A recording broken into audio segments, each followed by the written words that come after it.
আপনাদের এই মুহূর্তে একটি বড় অংশ মানুষের প্রশ্ন যে কেন এখনো পর্যন্ত ভারত বড় অ্যাকশনে গেল না। আপনাদের মনের মধ্যে প্রশ্ন কেন পাকিস্তানের মধ্যে ঢুকে পেহেলগাম অ্যাটাকের জন্য যথাযথ সমুচিত জবাব পাকিস্তানকে দেওয়া হলো না। যারা যারা এই প্রশ্নটি তুলছেন তাদের প্রশ্ন তোলাতে কোনো আপত্তি নেই, কিন্তু আপনারা কি জানেন যে এই মুহূর্তে ভারত কি ভাবছে?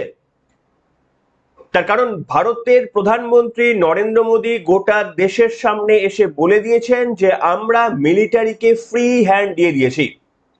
ভারতের 3 বাহিনীর সঙ্গে বৈঠকের পর, দীর্ঘ বৈঠকের পর ভারতের প্রধানমন্ত্রীর অফিসিয়াল স্টেটমেন্ট যে আমরা 3 বাহিনীকে গ্রিন সিগন্যাল দিয়ে দিয়েছি, তবে কোথায় কখন কিভাবে দে উইল ডিসাইড।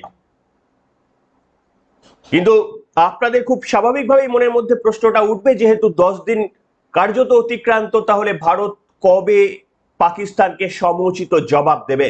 যদি জানতে আগ্রহ হয়ে থাকেন তাহলে নিশ্চিতভাবে এই ভিডিও দেখলে আপনি বিমর্ষ হবেন না, আপনি জানবেন অনেক তথ্য, অজানা তথ্য। What is going to happen in coming few days? I completely will try to explain you. নমস্কার, welcome to simple as ABC. আপনাদের সকলকে স্বাগত জানিয়ে শুরু করছি আজকের বিশেষ খবর। আমি জানি যে আপনাদের অনেকের ধৈর্য হচ্ছে না, কখন পাকিস্তানের মধ্যে ঢুকে যাবে ভারত, এইটা ভাবছেন তো। But let me tell you, আজকের এই দিনটা পর্যন্ত যদি ভারত অপেক্ষা না করত, তাহলে আপনারা এই খবরটা কি পেয়েছেন যে আমেরিকার তরফ থেকে জেডি ভ্যান্স এবং Marco Rubio they already started saying to India যে we are supporting you, but we don't want any conflict between two neighbouring countries and we don't support for any war. The message is clear and loud from America. আপনারা কি এই মেসেজটা দুদিন আগেও শুনেছিলেন? আমি আপনাদের সামনে দেখাচ্ছি, আপনারা দেখতে পাচ্ছেন এই মুহূর্তে মার্কো রুবিওর কিংবা জেডি ভ্যান্সের একটা সেখানে মন্তব্য। সেখান থেকে আপনারা দেখেছেন যে জেডি ভ্যান্স পরিষ্কারভাবে বলেছে যে আমরা ভারতের পাশের সমর্থন তিনি জানিয়েছেন, কিন্তু তার বলে তিনি ভারত এবং পাকিস্তানের মধ্যে কোনো উত্তেজনা বা এই বর্ডারে কোনো রকম উত্তেজনা তিনি চান না। এই স্টেটমেন্টটা, did you hear about this thing just 2 or 3 days back? The answer is no. So the situation is changing, and India, the Prime Minister, all the militant, they are completely well aware that that's going to happen. Pakistan যা করবে ভারত তারাও বসে নেই। কাজে আমাদের America তাদের এই মুহূর্তের যে পদক্ষেপ সেগুলো চেঞ্জ করতে পারে, সেটার জন্যই কিন্তু অপেক্ষা। আমি আপনাদের সামনে এখানে গিয়ে বলবো হোয়াট ইজ দ্য প্ল্যান। দেখুন, যারা ভাবছেন যে India is not going to retaliate, I can confirm you something is going to happen, and that is a big. যদি এটা না করতে পারে তাহলে আপনারা মনে কষ্ট পাবেন, আপনারা মনে দুঃখ পাবেন, পেহেলগামের যারা আক্রান্ত পরিবার থাকলো তারা মনে কষ্ট পাবেন। তার থেকেও বড় ঘটনা হচ্ছে this BJP government will not sustain in the coming election, whatever election in the next phase, they are not going to win if they don't keep their commitment. তাহলে কিছু একটা বড় হবে, I mean be sure about this. But কি হবে? Let me try to explain you what is going to happen. India দেখুন গিয়ে ঢুকে মারতে পারে, কিন্তু আপনাদের বললাম দেখুন আমেরিকার স্টেটমেন্ট চেঞ্জ হয়ে গিয়েছে। ইন্ডিয়ার দুটো সবথেকে বড় supporting country, one is Israel and one is Russia, তারা নিজেরাই এই মুহূর্তে তাদের প্রতিবেশী দুই দেশের সঙ্গে যুদ্ধে জড়িয়ে পড়েছে। কাজেই তাদের তরফ থেকে এই মুহূর্তে কখনোই কোনো প্রত্যক্ষভাবে ভারতকে কোনো যুদ্ধাস্ত্র দিয়ে সাহায্য করার তাদের ক্ষমতা নেই, ইচ্ছা থাকলেও। রাশিয়া ভারতের সব থেকে বড় বন্ধু, তার কারণ America they always keep changing their stand, but we don't expect this kind of things from Russia. আমাদের দীর্ঘদিনের সম্পর্কে রাশিয়া কখনো এই ধরনের ইউটার্ন করে না যেমনটা করে চায়না কিংবা আমেরিকা। সেই রাশিয়া এখন ভারতকে অস্ত্র দিয়ে সাহায্য করার মতো জায়গায় নেই। ইসরায়েল ভারতের সঙ্গে অত্যন্ত গভীর বন্ধুত্ব। ইসলামিক টেরোরিজমের বিপক্ষে সেই ইসরায়েল যে দাঁড়িয়ে হামাসকে গুড়িয়ে দিয়েছে, তারাও ভারতকে এই মুহূর্তে সাহায্য করার জায়গায় নেই। তাহলে এই মুহূর্তে ভারত যদি যুদ্ধে যায়, নিশ্চিতভাবে ভারতের দুই মিত্র দেশ, তাদের কাছ থেকে সহযোগিতা ভারত পাবে না। তাহলে what's next, what is going to happen? আমি আপনাদের সামনে বলছি যে এই মুহূর্তে সামরিক অভিযান হবে, but may not be immediately. কখন কবে হবে, our militant, our military persons, their officials, they will take decision. আমি বলছি আপনাদের কি হতে চলেছে। এই মুহূর্তে আইএমএফ, বিশ্ব ব্যাংক, তারা পাকিস্তানকে বিভিন্ন রকমের ফান্ডিং করে আসছে। তার মধ্যে আইএমএফ 2024 সালে 700 কোটি ডলার এই অ্যামাউন্টটা পাকিস্তানকে 3 বছরের জন্য দেবে বলে তারা ঠিক করেছে, যার অ্যামাউন্ট হচ্ছে 59,000 কোটি টাকা 3 বছরের জন্য পাকিস্তানের ডেভেলপমেন্টের জন্য তারা অনুমোদন করেছে। ইন্ডিয়া ইজ প্ল্যানিং যে এইটা তারা আইএমএফ এর কাছে যাবে আর তারা বলবে যে এই পেহেলগামের যে অ্যাটাক হয়েছে এর জন্য তোমরা পাকিস্তানকে টাকা দিও না, তার কারণ তোমরা যে টাকাটা দাও সেটা তাদের ডেভেলপমেন্টে খরচ না করে তারা টেরোরিজমের জন্য খরচ করে, তাদের ট্রেনিং দেয়। So India will have some opportunity, to expose Pakistan in front of the world and to impose some financial crisis to them. এটা একটা, that is a golden opportunity. If India strike, hit directly to Pakistan's ground, then India will lose this opportunity. So that is one point. So এখানে আমি আপনাদের বললাম যে 59,000 কোটি টাকা, 59,000 কোটি টাকা সেটা পাকিস্তানের জন্য ব্যান লাগানোর ব্যবস্থা করতে চলেছে ভারত। দ্বিতীয়ত, আপনারা জানলে খুশি হবেন, জানি না যে আপনাদের কাছে ইনফরমেশন রয়েছে কিনা, এফটিএফ বলে একটি সংগঠন রয়েছে গোটা বিশ্বব্যাপী, তাদের পোশাকি নাম হচ্ছে ফাইন্যান্সিয়াল অ্যাকশন টাস্ক ফোর্স। এদের কাজ হচ্ছে যে পৃথিবীর যে সমস্ত সন্ত্রাসবাদী সংগঠনে মদত দেওয়া দেশ রয়েছে তাদের ফান্ডিং যারা করছে বা সেই সমস্ত ফান্ডিং গুলো নিয়ে তারা কি কি কাজ করছে টেরোরিজমের জন্য, তারা সেই টাকা লাগাচ্ছে কিনা সেইগুলো মনিটর করা, এবং বেসড অন দ্যাট এই অ্যাসেসটা করার পর তারা বিভিন্ন কান্ট্রির একটা লিস্ট করে, কাউকে ব্ল্যাক লিস্টেড করে, কাউকে গ্রে লিস্ট করে, কাউকে হোয়াইট লিস্টে রাখে।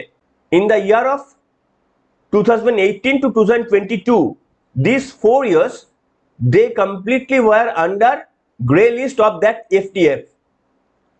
ওই 4 বছর তারা গ্রে লিস্টে ছিল, ধূসর লিস্টে ছিল, কিন্তু তারপরে তারা কমিট করে যে না ঠিক আছে, আমাদের এরপরে কোনো টাকা আমরা সন্ত্রাসবাদীদের জন্য ব্যবহার করব না, আমরা সমস্ত ইনফ্রাস্ট্রাকচার বিল মানুষের স্বার্থে ব্যবহার করব, এইটা বলে বুঝিয়ে তারপরে সেই তাদের উপর যে অ্যাকশন নেওয়া ছিল সেইটাকে তারা ওঠাতে সাহায্য করেছিল, গ্রে লিস্ট থেকে তারা উঠে এসেছিল। India is trying to hit back in the same way, আবারও ওই জায়গায় নিয়ে যেতে চাইছে যে এফটিএফ এর লিস্টে ইন্ডিয়া পাকিস্তানকে আবারও গ্রে লিস্ট কিংবা ব্ল্যাক লিস্টেড করার চেষ্টা করছে। তো India has a good opportunity. আপনি যদি একটা জায়গায় গিয়ে হিট করেন তাহলে কটা মানুষ মারবেন? পাকিস্তানের একটা জায়গায় আপনি তো পরমাণু বোম ফেলতে পারবেন না, তার কারণ গোটা পাকিস্তানকে ওড়ানোর জন্য আপনাকে প্রায় 100-150 পরমাণু বোম ফেলতে হবে, and that is not possible.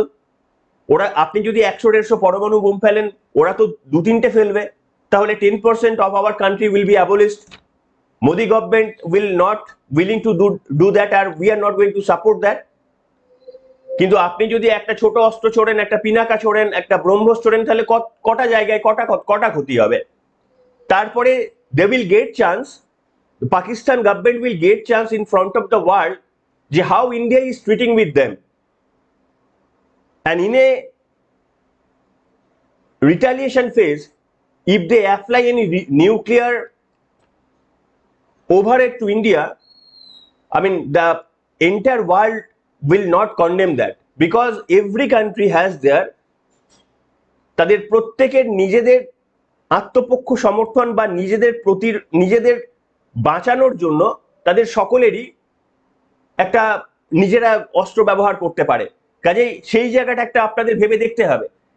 এরপরে যে ধাপে আমি অত্যন্ত গুরুত্বপূর্ণ ধাপে আপনাদের সামনে যেটা বলতে চাইবো, আপনারা জানেন ইন্ডিয়া ইতিমধ্যে কিছু পদক্ষেপ নিয়েছে, যেমন শাহবাজ শরীফের ইউটিউব চ্যানেল যেটা ভারতে বসে দেখা যেত সেটা বন্ধ করে দিয়েছে। 26টি ইউটিউব চ্যানেল, শোয়েব আক্তার সমেত 26টা ইউটিউব চ্যানেল আগেই বন্ধ হয়েছিল।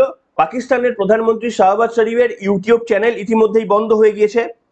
আপনারা জানেন কিনা আমি জানি না, পাক অকুপাইড কাশ্মীরে যিনি এই মুহূর্তে ভারপ্রাপ্ত প্রধানমন্ত্রী, তার নাম হচ্ছে চৌধুরী আনোয়ার উল হক, তিনি পরিষ্কার পাক অকুপাইড কাশ্মীরের বাসিন্দাদের বলেছে যে আপনারা বিপুল পরিমাণের খাবার মজুত করে রাখুন, কারণ এটা দীর্ঘমেয়াদী যুদ্ধ হতে চলেছে। আমি আপনাদের সামনে আগেই বলেছিলাম, this is not going to be something like go and hit somewhere, this is not going to be surgical strike like Pulwama or something else. এবারের যুদ্ধটা ওরকম হবে না, তার কারণ ইন্ডিয়া পরিষ্কারভাবে বলেছে সন্ত্রাসবাদীদের নির্মূল করতে হবে। কাজে সেটা আপনি একমাত্র দুটো উপায় করতে পারেন। ডাইরেক্টলি ওয়ার যদি করেন তাহলে পরমাণু ওভারহেড হিট করে আপনাকে করতে হবে, উইচ ইজ কোয়াইট ইম্পসিবল, কারণ ইন্ডিয়ার পলিসি রয়েছে যে আমরা প্রথম আঘাত করব না, আমরা প্রত্যাঘাত করতে পারি, আমি পরমাণু অস্ত্র প্রথমে আঘাত করব না। কাজে ইন্ডিয়ার ওইটা করতে পারবে না। তাহলে দ্বিতীয় কি করতে পারে, ডিপ্লোম্যাটিক্যালি সমস্ত কান্ট্রিদের কনফিডেন্সে নিয়ে পাকিস্তানকে আর্থিকভাবে অর্থনৈতিকভাবে ব্লকেট এবং তার সঙ্গে কিছু কিছু জায়গায় surgical strike, based on when, where and how the militant will decide. Our prime minister's statement is quite clear and loud.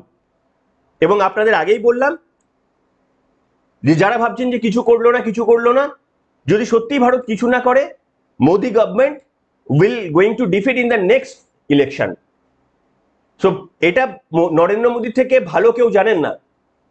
কাজে তিনি কখনোই চাইবেন না যে কমিটমেন্ট তিনি করেছেন সেই কমিটমেন্টটা বিরোধীদের হাতিয়ার হয়ে যাক। তার কারণ বিরোধীরা হাতিয়ার করে বলবে যে গায়েব। আপনারা দেখেছেন প্রধানমন্ত্রীর মূর্তি মাথা উড়িয়ে দিয়ে গায়েব লিখেছিল কংগ্রেস। সো ভারতের অপোনেন্ট পার্টিগুলো কিভাবে প্রধানমন্ত্রীকে আক্রমণ করবে আপনারা ভেবে রাখুন। সেই কারণে that opportunity Modi government will not give to the any opponent, any indigent opponent. That is not going to happen. Now এবার আমি আপনাদের সামনে বলবো যে দেখুন 9th মে ভারতের প্রধানমন্ত্রী নরেন্দ্র মোদীর রাশিয়ায় যাওয়ার কথা ছিল। একটা কুচকাওয়াজ, তাদের একটা প্রত্যেক বছর একটা আমাদের যেমন ওই প্রজাতন্ত্র দিবসের মতো তাদের এরকম একটা কুচকাওয়াজ দিবস রয়েছে, যেখানে ভারতের প্রধানমন্ত্রীকে রাশিয়ায় আমন্ত্রণ জানানো হয়েছিল। কিন্তু এই পরিস্থিতিতে যখন রাশিয়ার কাছ থেকে ভারত প্রত্যক্ষ সাহায্য পাবে না, এইরকম একটা পরিস্থিতিতে ভারতের প্রধানমন্ত্রী রাশিয়া যাওয়াটা উচিত হবে না। সেই কারণে দ্যাট ওয়াজ সাসপেন্ডেড। কোনো ইন্ডিয়ান অফিসিয়ালস যেতে পারেন, কিন্তু ভারতের প্রধানমন্ত্রী যাচ্ছেন না। That is a big action. এইরকম diplomatically India is going to take so many actions, যে এইগুলো না করলে এখন war is not only bilateral, দুটো দেশের মধ্যে যুদ্ধ নয়। যখনই আপনি পাকিস্তানকে হিট করবেন, তুর্কি, Iran, China, they all get involve. তারা পাকিস্তানকে সমর্থন করবে, পাকিস্তানকে যুদ্ধাংশ প্রোভাইড করবে। And what will do America? আপনারা যারা ভাবছেন একবার যুদ্ধ হলেই আমেরিকা গিয়ে ভারতকে সাহায্য করতে নেমে আসবে, তাহলে ইতিহাস ভুলবেন না। আমেরিকাকে কখনো কোনোদিন বিশ্বাস করা যায় না। ভারতের সঙ্গে রাশিয়ার বিশ্বাসযোগ্যতার দীর্ঘ বন্ধুত্বর উদাহরণ রয়েছে, আমেরিকার সঙ্গে কখনো নেই। এরা কখনো হ্যাঁ করেছে, পরক্ষণে ডিসিশন চেঞ্জ করেছে। আপনাদের সামনে আমি আজকে প্রথমেই দেখালাম যে জেডি ভান্সের স্টেটমেন্ট ইতিমধ্যে চেঞ্জ হয়ে গিয়েছে, যিনি ভারতের মধ্যে গিয়ে বললেন যে না ঠিক আছে, যে ইন্ডিয়ারও রিটালিয়েট করার অধিকার রয়েছে, তারপরে ওখানে গিয়ে বললেন যে না, আমরা শান্তির পক্ষে, আমরা কোনো যুদ্ধ চাই না। বুঝতে পারছেন কদিনের মধ্যে ডিফারেন্স হয়ে গেল স্টেটমেন্টের। কাজে এই ডিফারেন্সটা পেতেনি না, যদি ভারত অ্যাটাক করে নিত তারপরে যদি স্টেটমেন্টটা চেঞ্জ হয়, তাহলে কি হবে? ভারতের অর্থনৈতিক ইম্পোজ হবে। In a very near future India is going to take the position of number 3 of world economy. এর প্রভাব তো আপনার আমার মধ্যে পড়বে। সো যদি এমন একটা ড্রাস্টিক্যালি পদক্ষেপ নেওয়া হয়, যেখানে পাকিস্তানের 1000-2000 মানুষ মারা গেল বটে, কিন্তু আমাদের প্রত্যেক ইন্ডিয়ানরা উই গট এফেক্টেড অ্যান্ড আমরা 10 বছর পিছিয়ে গেলাম, will that be a wise decision? সেই কারণে আমি আপনাদের সামনে বললাম যে অনেকগুলো তথ্য দিয়ে বোঝানোর চেষ্টা করলাম যে নেকড়ের কান্না জানেন তো, গল্পে পড়েছেন আপনারা, নেকড়ের কান্না। নেকড়ের কান্নাতে কোনোদিন বিশ্বাস করা যায় না, কাজে পাকিস্তান এখন নেকড়ের কান্না কাঁদছে যে ভারত আমাদের মেরে দিল, ভারত আমাদের ঢুকে মারবে বলছে, ভারত শিওর আমাদের অ্যাটাক করবে, ভারত আমাদের ছেড়ে কথা বলবে না, ভারত আমাদের উড়িয়ে দেবে বলছে তো পাকিস্তান। এটা হচ্ছে নেকড়ের কান্না। গোটা বিশ্বর সামনে ভারতকে তারা এক্সপোজ করার চেষ্টা করছে যে দেখো ভারত কিভাবে আমাদের, তারা প্রমাণ দিতে পারছে না অথচ আমাদেরকে কিভাবে মেরে দেওয়ার চেষ্টা করছে। India is taking time, there are so many reasons for that. এক হচ্ছে আমাদের এই মুহূর্তে আপনারা দেখেছেন রাফেলের চুক্তি হয়ে গিয়েছে, এর মধ্যে কিছু কিছু আরো বড় বড় ইনফ্রাস্ট্রাকচার বিল সেটা ইতিমধ্যেই সেরে ফেলা হচ্ছে। তার কারণ ভারত জানে এই মুহূর্তে পাকিস্তানের সঙ্গে যুদ্ধে যেতে গেলে কোন কোন ড্রব্যাকটাকে না সারিয়ে যুদ্ধে যদি নামে তাহলে সেটা কার্যত ভারতের একটা মানে হারের জায়গা হতে পারে। So India is taking time. আমি আপনাদের বললাম যে ভারত যদি পদক্ষেপ না নেয় তাহলে সব থেকে বড় ক্ষতিটা কার হবে? আমার, আপনার না। This government, they will not come again. কাজেই করতেই হবে, there is no other options. Once they have committed, they have to do something. কিন্তু ওটা কাল কি হবে, পরশু হবে, আমি আপনাদের প্রথম দিন থেকে বলছি যে this is not a video game যে আমরা we are preparing to see some video game or some web series that is cooking in the kitchen and will come back, will serve to us. This is not like that. এরকম নয়, একটু time দিতে হবে। আমি আপনাদের বললাম যে সমস্ত দিক থেকে ভারত পদক্ষেপ নিচ্ছে। আর যার এমনি আপনারা জানেন যে পাকিস্তানের অর্থনৈতিক পরিস্থিতি অত্যন্ত খারাপ। আপনি একটা জিনিস ভেবে দেখুন, এই যে ইন্ডাস্ট্রিটি ভারত বন্ধ করে দিল, এটা ভারত বন্ধ করতে পারতো। ভারত যদি ধরুন সঙ্গে সঙ্গে যেদিন পেহেলগামে অ্যাটাক হলো তার পরের দিন যদি ভারত একটা এয়ার স্ট্রাইক করে দিত, তাহলে ব্যাস, এটাকে বলে শোধবোধ, তুমি করেছো আমি করে দিলাম, ব্যাস, তাহলে ইন্ডিয়ার কাছে আর কিছু থাকতো না। কিন্তু এই যে ওয়াটার ট্রিটি বন্ধ করলো, আপনারা দেখেছেন যে বিশ্বের কেউ বলেছে যে না ইন্ডিয়া এটা ঠিক করেনি। কিন্তু ইন এনি আদার সার্কামস্ট্যান্সেস যদি এই ডিসিশনটা ভারত নিত তাহলে nobody support, no country will support to India's decision, right? তাহলে ভারত এই সুযোগে অনেক কিছু করার সুযোগ পাচ্ছে, ওদের চ্যানেলগুলোকে ব্লক করে দিতে পারছে, আমাদের দেশের মধ্যে যারা পাকিস্তানিরা রয়েছে তাদেরকে তাড়িয়ে দেওয়ার সুযোগ পেয়ে যাচ্ছে। এরপরে আমাদের যা যা নেটওয়ার্ক গুলো রয়েছে পাকিস্তানের সঙ্গে, সিমলা চুক্তি এগ্রিমেন্টটা ক্যান্সেল হয়ে গেছে, এটা আমাদের ভাগ্য। এর ফলে মানে পাকিস্তান ভারতের সঙ্গে সমস্ত বিজনেস চুক্তি ক্যান্সেল করে দিয়েছে, এটাও আমাদের সৌভাগ্য। তার কারণ পাকিস্তান ভারতের থেকে অনেক ওষুধের মেটেরিয়াল নিয়ে যায়, তারা এখন মানে মেডিসিন ক্রাইসিসে পড়ে গিয়েছে, কোথা থেকে এই মেডিসিনের কাঁচামাল পাবে তারা জানে না। তো যত টাইম হচ্ছে তত তারা দেখবেন কান্নাকাটি বেশি করবে। মানে Pakistan also they want some rapid action from India, they are getting threaten. এই টাইমটা যত ভারত নিচ্ছে তারা তত বেশি কাঁপছে, তত ভয় পাচ্ছে। তার কারণ তাদেরকে সামরিকভাবে প্রস্তুতি নিতে হচ্ছে, তারা সামরিকভাবে প্রস্তুতি নিচ্ছে, মহড়া চলছে, সেই মহড়াগুলো চলার জন্য প্রচুর পরিমাণের টাকা খরচা হচ্ছে। একটা যুদ্ধ না করেও পাকিস্তানকে যে পরিমাণের খরচার সম্মুখীন হতে হচ্ছে, Pakistan government will not able to bear that. Okay আবারও লোন করতে হবে। আর ভারত সেটা চেষ্টা করছে, যেখান থেকে তারা এক্সিস্টিং লোনগুলো রয়েছে সেগুলোকে ক্যান্সেল করার চেষ্টা করছে। এইটা আপনাদের বুঝতে হবে, ভারতবাসী হিসেবে এটা বুঝতে হবে। আশা করি যারা শিক্ষিত দর্শক বন্ধুরা রয়েছেন আমার চ্যানেলে, আমি বিশ্বাস করি আমাদের বেশিরভাগ দর্শক বন্ধু শিক্ষিত, তাদের জন্যই আমি এই তথ্যগুলো নিয়ে আসি। আপনারা আশা করি একটা বড় অংশের মানুষ বুঝতে পেরেছেন what India is planning to do. আর আমি বললাম যে দেখুন, এটা শুধুমাত্র যারা ভাবছেন না অর্থনৈতিক ইম্পোজ হবে, এ হবে, আলটিমেটলি কিছু হবে না, সেটাও না। বোথ থিং উইল হ্যাপেন, উভয় দিক থেকে দুটো জিনিসই একসঙ্গে হবে। সো ওয়েট, মানে have some patience and wait. যদি কিছু না করে তাহলে সেটা আমার আপনার নয়, সব থেকে বড় প্রবলেম হবে এই গভর্নমেন্ট। এই গভর্নমেন্ট আর ফিরে আসবে না, অ্যান্ড মোদি সরকার সেটা চাইবে না। আপনারা শুধু অপেক্ষা করুন, India will take some actions. কবে কখন our military will decide, as our prime minister said. সবাই ভালো থাকবেন, আপনাদের মতামতের প্রতীক্ষায় রয়েছে, তার কারণ প্রত্যেকটি ভারতীয়র মতামত আমাদের সমৃদ্ধ করে যে আপনারা কি ভাবছেন, আপনারা কোন চোখে দেখছেন, ভারতের স্ট্র্যাটেজিকে আপনারা সমর্থন করছেন কিনা। আপনারা ইমিডিয়েট কোনো একটা ছোট্ট ঘটনা, কিছু একটা ঢুকে একটা বোম ফেলে দেওয়া, এরকম কিছু চাইছেন কিনা আপনাদের কমেন্টগুলো আমাদের কাছে লিখে জানান, তাহলে পরবর্তীকালে অ্যানালিসিস করে আপনাদের প্রশ্নের জবাব খবরের মধ্যে দিয়ে দেবো। এখনকার মতো এখানে শেষ করলাম।